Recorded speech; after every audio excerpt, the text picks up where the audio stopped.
আসসালামু আলাইকুম মুসলিম ভাই, মুসলিম ভাই ও বোনেরা। এক মুসলিম ভাই ডাক্তার জাকির নায়েককে জিজ্ঞাসা করেছে যে ঈশ্বর কেন এক ধর্ম সৃষ্টি করেননি, বা সবার জন্য কেন এক ধর্ম সৃষ্টি করেননি। তো সেই মুসলিম ভাইকে ডাক্তার জাকির নায়েক কিভাবে উত্তর দিয়েছেন, চলো ভিডিওতে দেখি। আমার নাম কৃষ্ণ রাও। বিদেশে জেনারেল ম্যানেজার হিসেবে কাজ করছি। সৌভাগ্যক্রমে আমার সৌভাগ্যবশত এখানে আমি এসেছি আমার বন্ধুর সাথে। সে এখানে নিয়ে এসেছে। আসলে ডাক্তার জাকির তাকে টিভিতে দেখেছি, সবসময় দেখি। মানে এটা একটা বড় সুযোগ যে তাকে সরাসরি দেখার সুযোগ ঈশ্বর করে দিয়েছেন। আমার একটা প্রশ্ন, আমার সারা জীবনের সন্দেহ যে কেন ঈশ্বর এক ধর্ম সৃষ্টি করেননি, বা কেন সবার জন্য এক ধর্ম সৃষ্টি করেননি যাতে পৃথিবীতে শান্তি বজায় থাকে। তিনি কি জানতেন নাকি জানতেন না যে এ কারণে এজন্য সমস্যা হতে পারে? সুন্দর প্রশ্ন করলেন, খুবই সুন্দর প্রশ্ন। কেন ঈশ্বর একটি ধর্ম তৈরি করলেন না? কেন তিনি ভিন্ন ভিন্ন ধর্ম তৈরি করলেন? তাহলে তো কোনো সমস্যা থাকতো না, কোনো দ্বিধা থাকতো না। আমি তার সাথে একমত, খুবই সুন্দর প্রশ্ন। যদি আপনি কোরআন পড়েন, আল্লাহ কোরআনে বলেছেন সূরা আল ইমরান ৩ নম্বর সূরা ১৯ নম্বর আয়াত, ইন্নাদ-দীনা ইনদাল্লাহিল ইসলাম।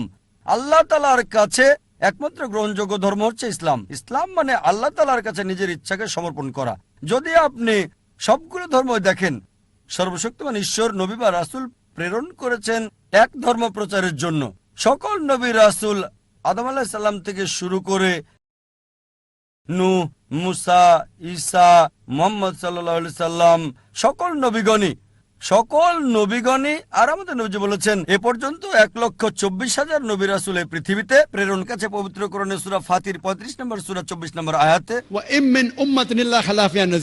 এমন কোন জাতি বা গোত্র নেই যাদের কাছে সতর্ককারী প্রেরণ করা হয়নি। আল্লাহ বলেন সূরা রাদ ১৩ নম্বর সূরা ৭ নম্বর আয়াত, প্রত্যেক জাতির কাছে সতর্ককারী প্রেরণ করা হয়েছে।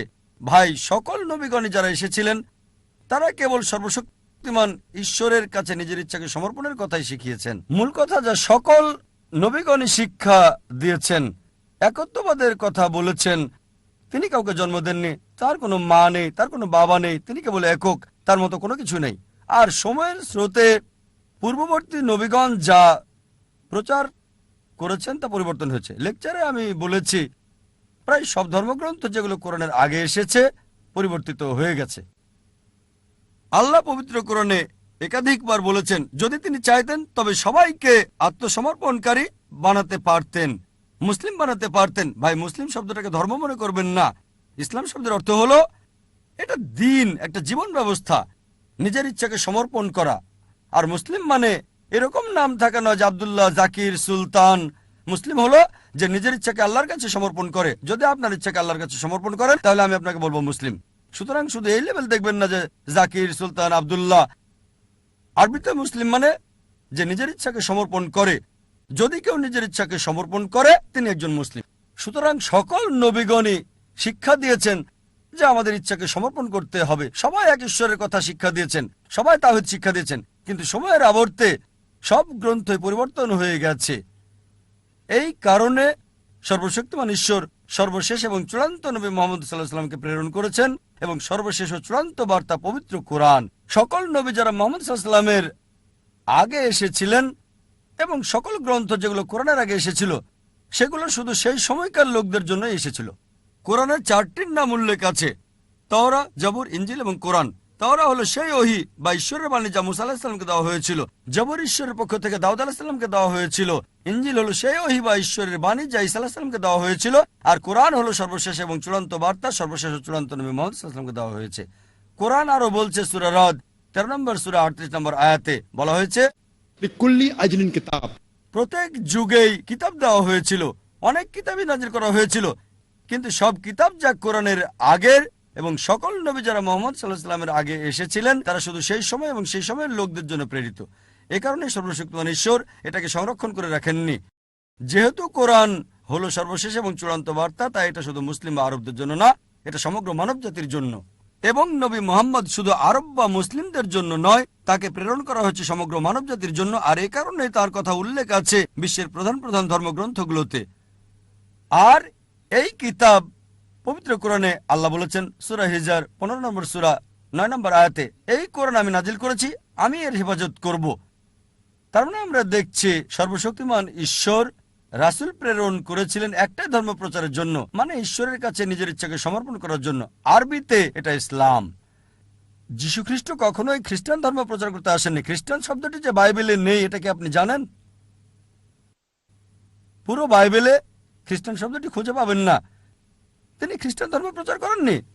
খ্রিস্টান শব্দটা দ্বারা মূলত অ্যান্টিওয়াকে যিশুর অনুসারীদের বোঝাতো বুক অফ অ্যাক্টসে আছে ডাকনাম।